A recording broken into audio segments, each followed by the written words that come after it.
नमस्कार, जय श्री राधे, हर हर महादेव, शिव शंभो। मैं आचार्य राकेश चतुर्वेदी आ गया हूं लेकर के मासिक राशिफल वृष राशि यानी कि वृषभ राशि टॉरस आपके लिए कैसा होगा। सितंबर 2025 का संपूर्ण माह जीवन के हर पहलू पर चर्चा होगी, हर पहलू पर नजर डालेंगे, साथ ही जानेंगे एक चमत्कारी उपाय। पहले ध्यान देते हैं आपके लिए विशेष रूप से ग्रहीय संयोजन क्या कहते हैं।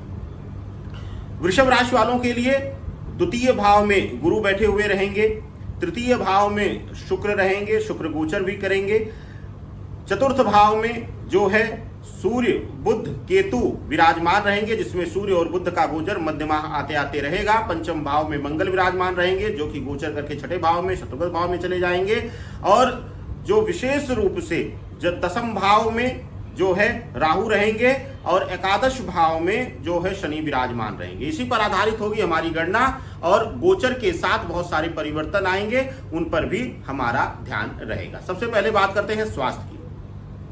लगभग 13 सितंबर तक मंगल जो है पंचम भाव में विराजमान रहेंगे, तो आपके लिए बड़ा ही शुभकारी रहेंगे, अत्यंत शुभकारी रहेंगे। आपको निरोगी काया देंगे, जो है आपको हर तरीके से शारीरिक मजबूती, मानसिक मजबूती प्रदान कर रहे हैं। लेकिन जैसे ही वह 13 सितंबर को, क्योंकि वह समसप्तक में भी हैं, वहां से हट जाएंगे तो चले जाएंगे तुला राशि में। तुला राशि में जाते ही वह आपको कुछ न कुछ शारीरिक या मानसिक पीड़ा दे सकते हैं। बात होगी वैवाहिक जीवन, पर्सनल लाइफ की। पर्सनल लाइफ में, वैवाहिक जीवन में जो है वह जो है शुरुआती दौर में, महीने के शुभारंभ में जो है बहुत अच्छा रहेगा। एक दूसरे का सहयोग मिलेगा, एक दूसरे के साथ कदम से कदम मिलाकर चलते हुए नजर आएंगे। लेकिन जैसे ही सूर्य का गोचर होगा और साथ ही साथ शुक्र का गोचर होगा, दोनों ही गोचर जो है दर्शाते हैं कि आप दोनों के संबंधों में मतविरोध होगा। आप दोनों एक दूसरे के विरोध में आएंगे। कुछ चीजें जो हैं, किसी के द्वारा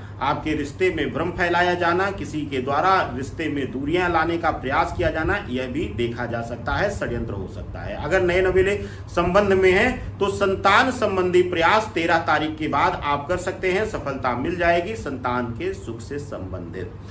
अगर आप वैवाहिक जीवन में जुड़ने का प्रयास कर रहे हैं, विवाह संबंधी चर्चाएं चल रही थी, अवरोध आ रहा था, तो 13 सितंबर के बाद से लेकर के 17 सितंबर के जो काल है, इस बीच जो है शांत होकर के और 17 के बाद आप प्रयास करते हैं तो उसमें भी कुछ न कुछ सफलता मिलती हुई दिखाई दे रही है। बात होगी वृषभ राशि वालों के लिए विशेष रूप से कानूनी पहलुओं की।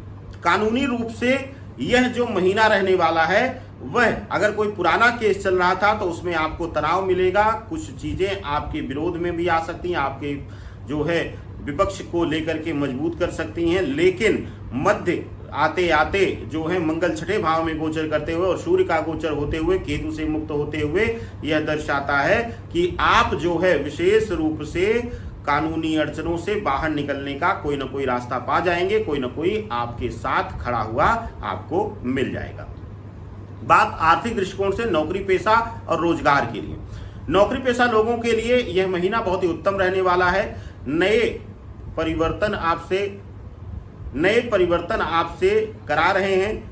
नौकरी में परिवर्तन होगा, व्यवसाय में कुछ बड़ा जो है लाभ मिलता हुआ दिखाई दे रहा है। इसके साथ ही जो विशेष रूप से देखा जाएगा, अगर आप खाली बैठे थे या कॉलेज पूरा करके नौकरी की तलाश कर रहे थे, अब तक विफलता मिली थी, निराश हो गए थे, तो अब आपको सफलता मिल जाएगी।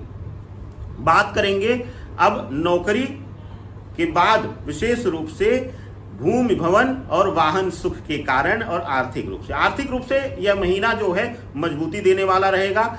भूमि भवन से जुड़े हुए सौदे अभी टाल दें इस महीने, तो आपके लिए उत्तम रहेगा। अगर कोई विवादित प्रॉपर्टी इत्यादि में हाथ डालते हैं तो आपके लिए तनाव बढ़ा सकता है। आप जो है परेशान हो सकते हैं, समय और धन दोनों का व्यर्थ व्यय हो सकता है।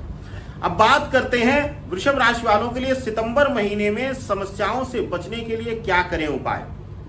वृषभ राशि वालों, सबसे चमत्कारी उपाय आपके लिए मैं लेकर आया हूं। क्या है, आप सुन लीजिए। वृषभ राशि के जातक अपने गृहस्थ जीवन में सुख के लिए, परिवार कुटुंब सुख के लिए सबसे सर्वोत्तम तरीका है नित्य घी का दीपक जो है तुलसी के नीचे जरूर जलाएं और हल्का सा वही मिट्टी स्पर्श करके तिलक करना ललाट पर ना भूलें। यह आपके लिए रामबाण उपाय है, करके देखिएगा और ज्यादा से ज्यादा वीडियो को शेयर भी जरूर करिएगा। सादर वंदन। हर हर महादेव, शिव शंभो।